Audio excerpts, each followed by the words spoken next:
Hey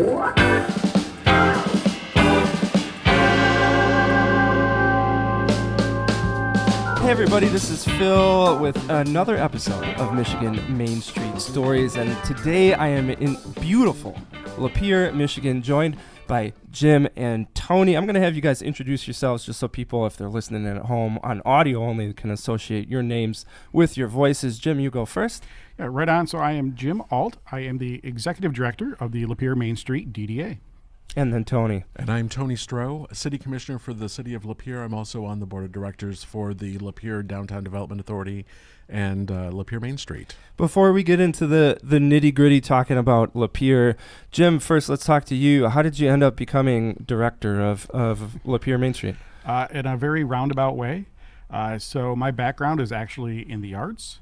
I have a degree in graphic design from the Art Institute of Pittsburgh, and I lived out there for about 10 years.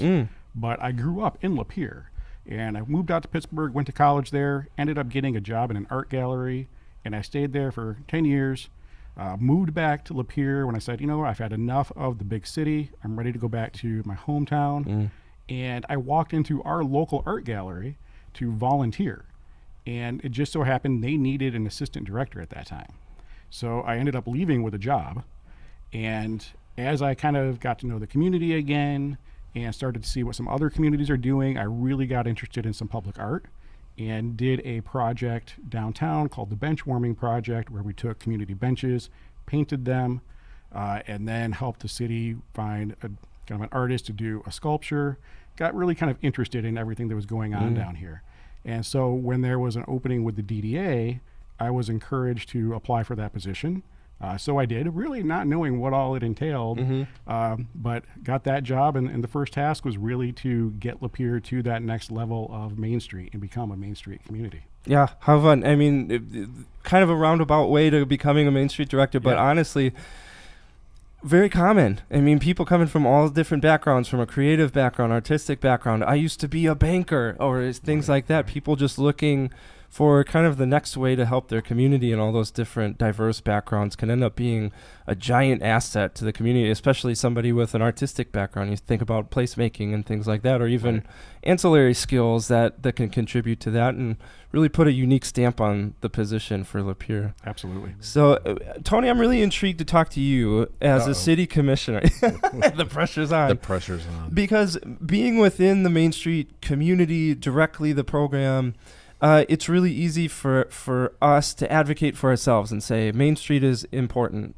But I'm interested to hear from your perspective as a city commissioner, what is the value that Lapeer or any other city can get from becoming part of Michigan Main Street? Great question. For the city of Lapeer, it is more than just the Downtown Development Authority area or the Main Street district that we have here in Lapeer. But the key component to what it is that helps our city is that we're rebuilding, we're revitalizing our historic Lapeer, the downtown sector, which does drive commerce, which does drive visitors and travel and dining and entertainment and all of those things that really play key into the development of a stronger, more vibrant community in general. So the city of Lapeer is benefiting greatly by the DDA and also Lapeer Main Street. One of the things that we talked about before the interview was Lapeer's desire to become officially a historic downtown. Jim, maybe this question is for you. Why is that important for Lapeer? So there's a variety of reasons, right? But the main one is you want to preserve our history, because that's kind of who we are. That's our identity. That makes up the characteristics that make our downtown such a really unique place and helps us stand out from other communities, right? And we have done some different community surveys. We've done some focus groups. And one of the things that is a common theme amongst those surveys is people are attached to the history of this area. The other reason for it is one, personally, I just love historic preservation and I love the character that goes into these buildings. So I want to see that maintained, as do I know many others. But there also is an economic benefit to it as well. By achieving that historic designation at the federal level, that opens up our property owners to potentially tax benefits as well. If they want to do some work, if they want to restore buildings, as long as they're following best practices, that can open them up to a federal tax credit. It can also open them up to a potential state tax credit as well. So you have the beautification, the character that all comes with it, plus the economic benefit that takes place with it as well. So you just have those layers that all kind of work together. I love how you point that out, because sometimes all of our communities have a history, but it's easy for a community to just say we're historic, and that is absolutely true. But becoming officially historic and being recognized as such, it can open up potentials and possibilities that weren't available to the community before. It becomes more than just a word, it becomes an opportunity. Absolutely. Yeah. Tony, a question for you. So many of our Michigan communities, especially small communities with such a history, have I'm going to say it, kind of a rocky history of, at one point it was the boom town. Everybody wanted to be there. It was growing. It was vibrant. And then suburban sprawl happened, or maybe a big industry left, and the bottom fell out. And now a city that was once built for a certain population is now trying to support a considerably smaller population. So my question for you, Tony, what does it take to move a community that is really looking to renew itself and to generate momentum and say, hey, we can embrace our history but also work towards the future? What does it take to get a community to that point of saying, let's do something, let's get the ball rolling, let's make some momentum happen? Sure. I think it's important for me to first sort of back up for a second and let you know that I was also, like Jim, was a native and grew up here in Lapeer, left for 30 years. Wow. Lived all over the country in various communities and various levels of management of nonprofit arts, and also working with municipalities in cultural art. So I was able to see other communities and what they were doing around the country. And then when I decided to move home about 6 years ago to Lapeer, it was quick for me to see that our downtown, the historic downtown Lapeer, we were missing some gaps. We weren't full. We weren't.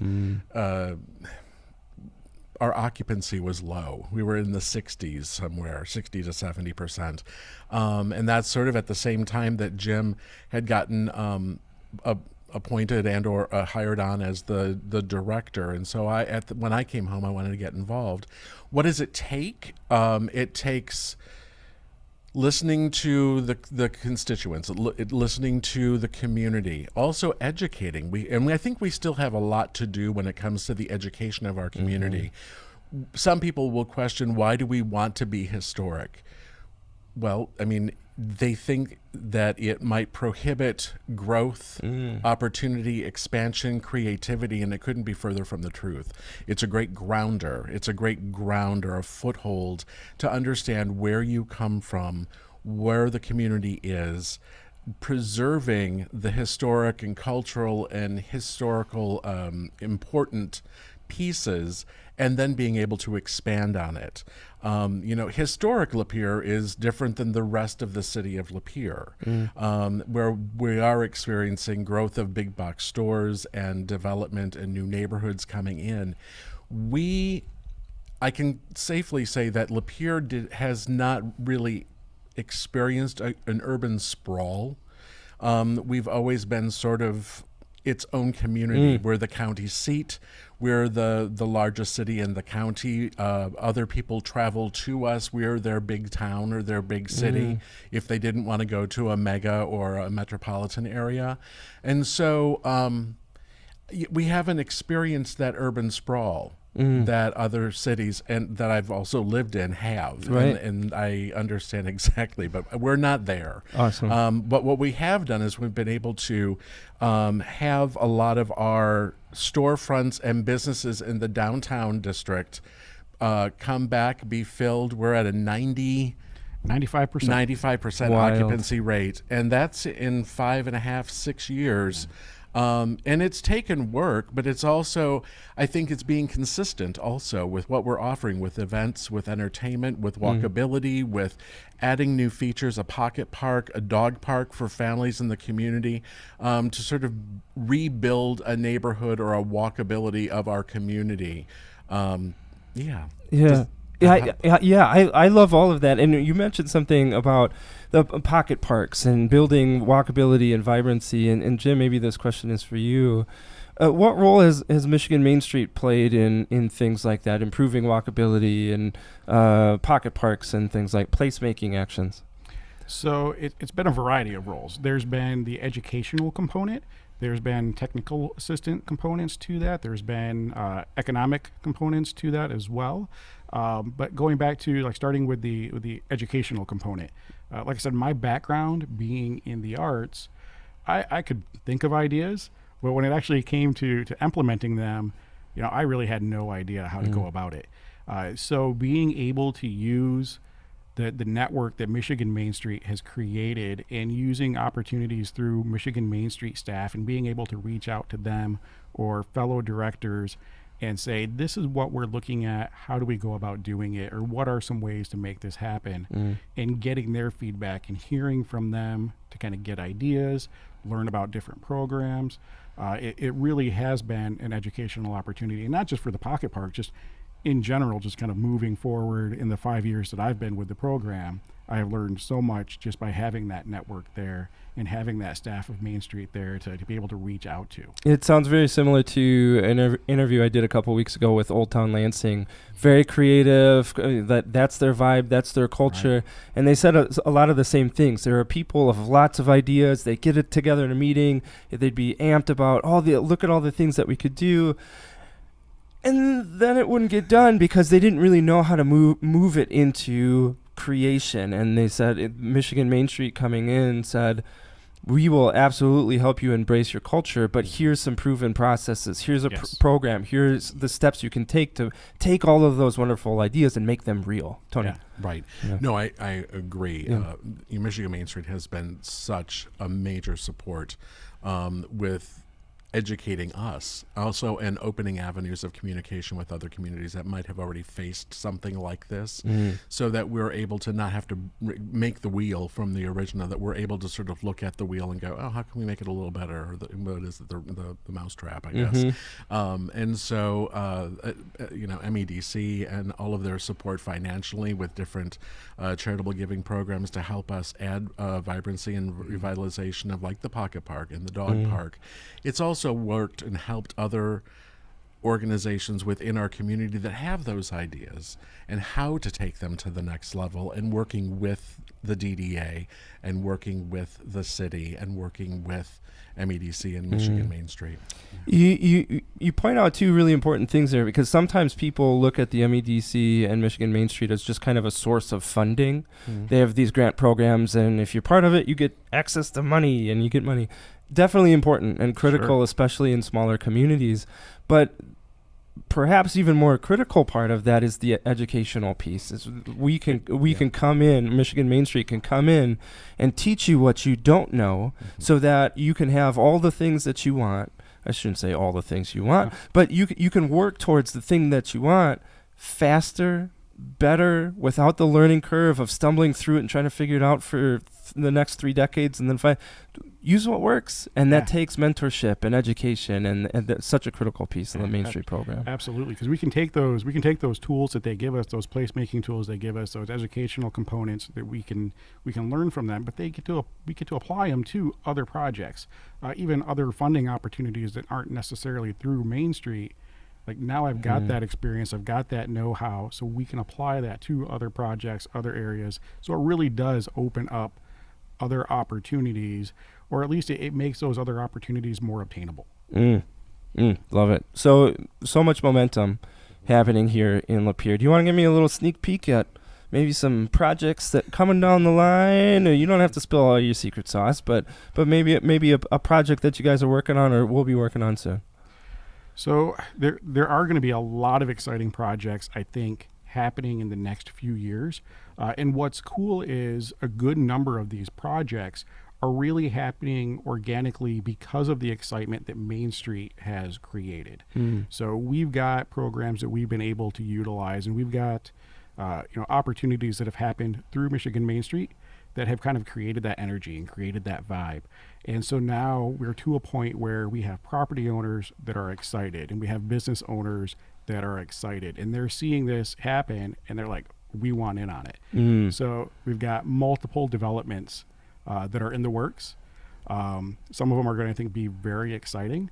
We have some that we're working very closely with the MEDC through Main Street, through their RRC program, through different opportunities that they have. So I can honestly say, I think people are really going to be surprised when they look at our downtown, our traditional downtown area now, and then they look at it again in like 2 or 3 years. It's going to be exciting. It's not going to happen overnight, but it is going to be really exciting. And then we do have some more kind of like placemaking type projects where we're looking at adding some more murals, adding some more public art to the area to kind of add some vibrancy and get some pop of color down here as well. And those are things you'll start seeing, really honestly, like in the next few months. Wow, wild. Tony, anything to add there? Oh my gosh.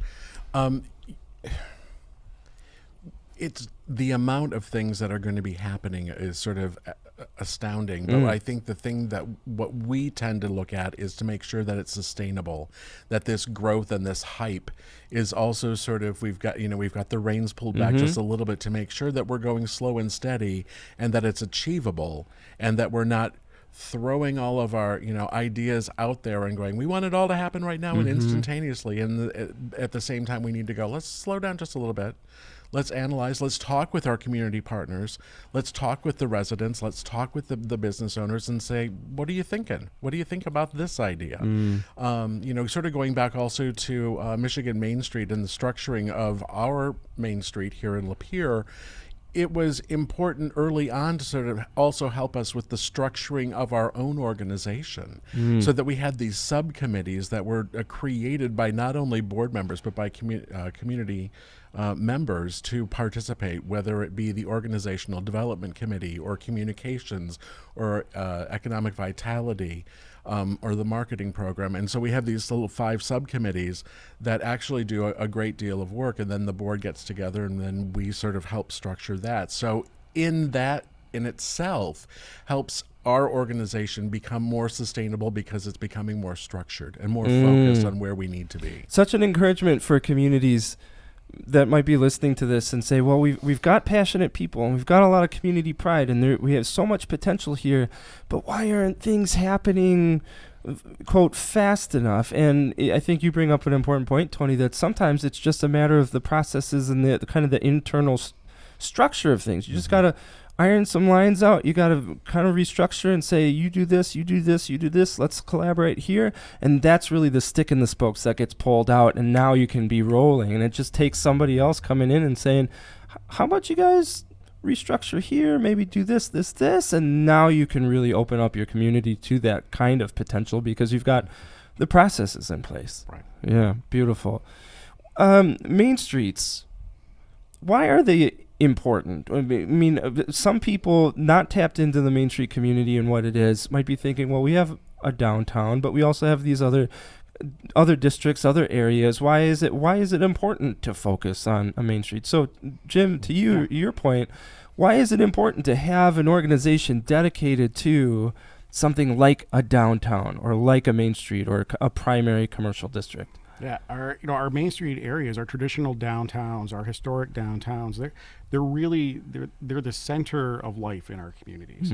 And so there's a variety of reasons that those are important. Is you have the place impact of it, where you have people that are attracted to downtowns because of the quality of life, because of the entertainment options that they can provide, because of the dining options they can provide. So all these things that make their life more enjoyable. So when people are looking for a place to live or to raise their families or to get a job, they want to make sure if they're not at work or if they have their free time, like they have a place to spend it that they're going to enjoy.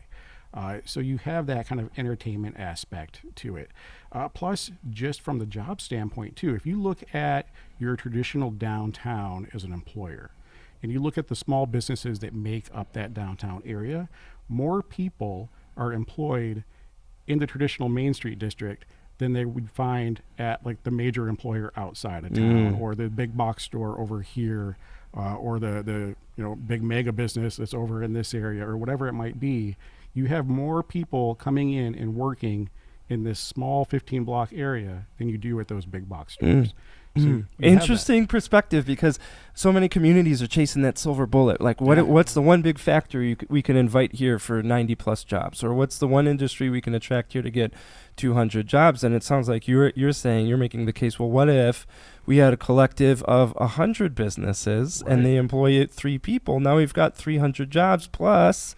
We've got all of these other benefits on top of it as well. Yeah, absolutely. So you take a downtown like ours, where you have about 200 businesses, and then you apply, some of those businesses have 1 or 2 employees, others have up to 20 employees. So you do the math. I mean, that's a lot of people working in a small area, and they kind of start supporting each other and building off of each other. Also, the additional resiliency of that, because if you've got 400 jobs at your manufacturing plant, amazing, awesome. But what happens when one day that manufacturing plant says, hey, we're going to Ohio?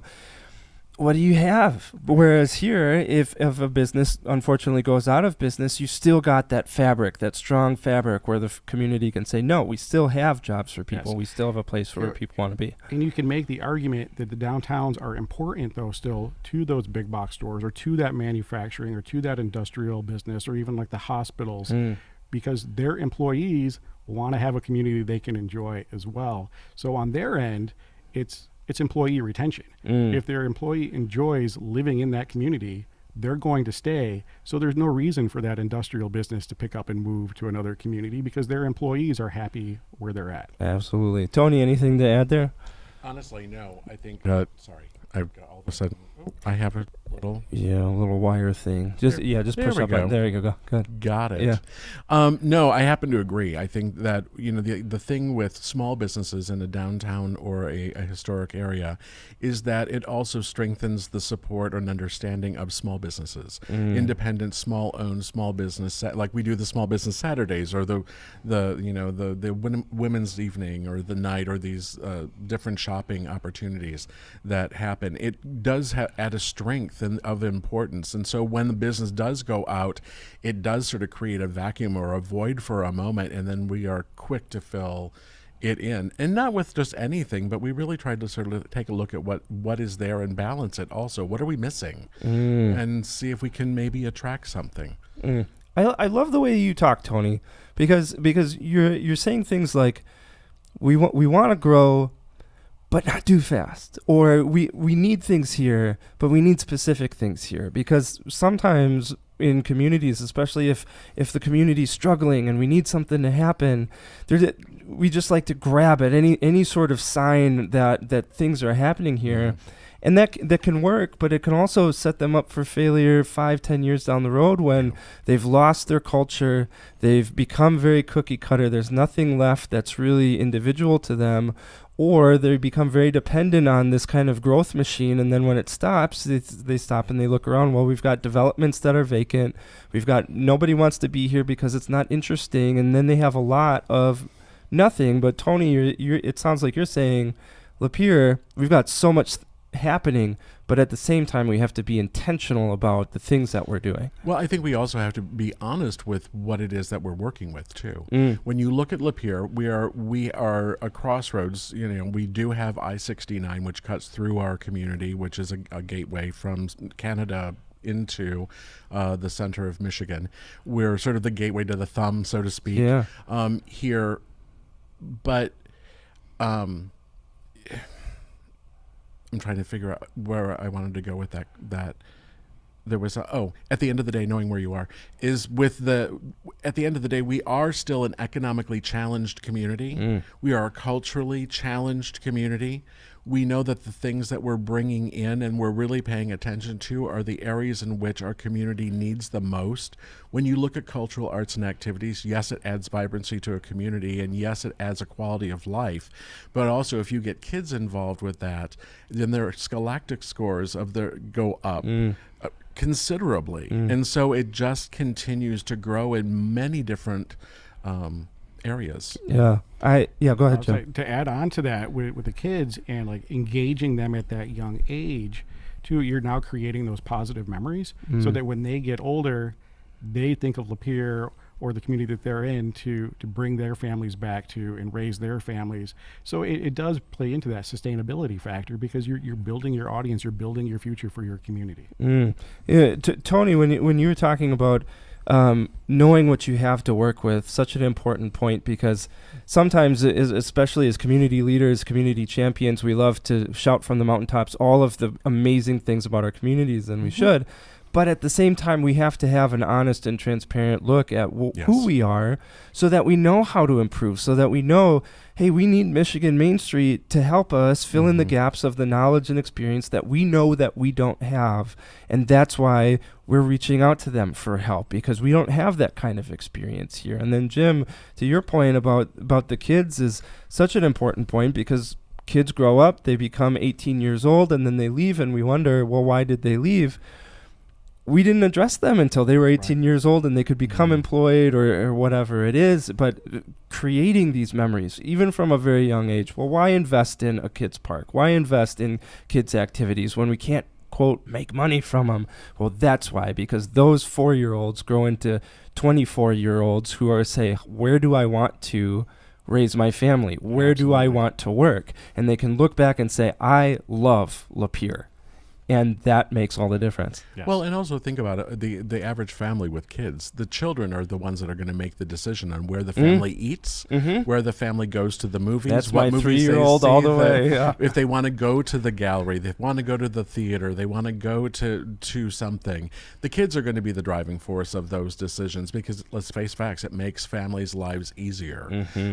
Not to say that mom and dad don't have their own opinions and they don't matter, but on those date nights, then they can make the same decisions. And so I think that with Lapeer Main Street, we've also really done a very good look and a healthy look at being a family-friendly or a family-forward type community, so that as we're growing and as we're developing our downtowns and the types of businesses and activities that we are looking at the full gambit of what the American family is. I love it. Just such a wonderful conversation. I could talk to you guys for another hour and a half, and maybe we will after I shut off the camera.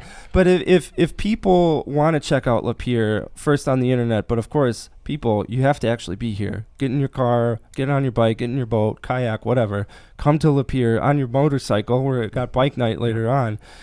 Where can people go to check out Lapeer, Jim?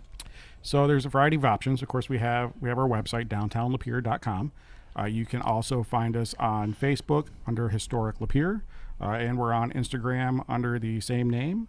Or you can find us on Twitter, Downtown Lapeer, and we did just create a TikTok handle, although I will be honest, I don't have that up and running yet, but you will be able to find us on there pretty soon as well. Awesome. Last question for both of you. Tony, first of all, what do you want to see in the future of Lapeer?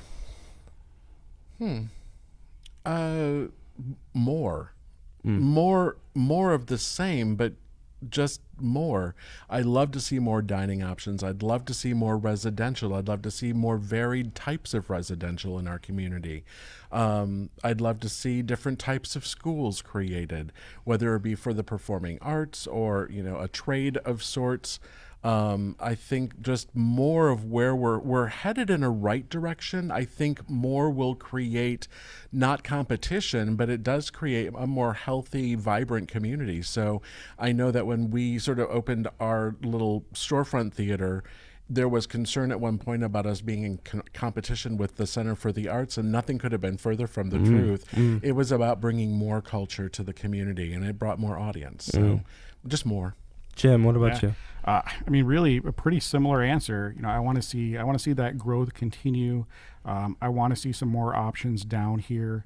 We still have some lingering urban renewal on some of our buildings, and I would love to peel back some of those like 1960s and 70s metal facades. The cheese graters. To reveal that historic character. Which, interestingly enough, when I hear people say, like, you need modern buildings like this community, and then the community they reference is a historic community, what they're really saying is we want to see that cool brickwork and those vibrant colors. And I know we're headed in that direction, but I want to see more of that. I want to see more engaging public spaces that utilize artwork and murals and placemaking efforts, and even just if it's more like green and flowers and plants, things like that, to really just kind of add that pop and vibrance to the community, to kind of give it a freshness.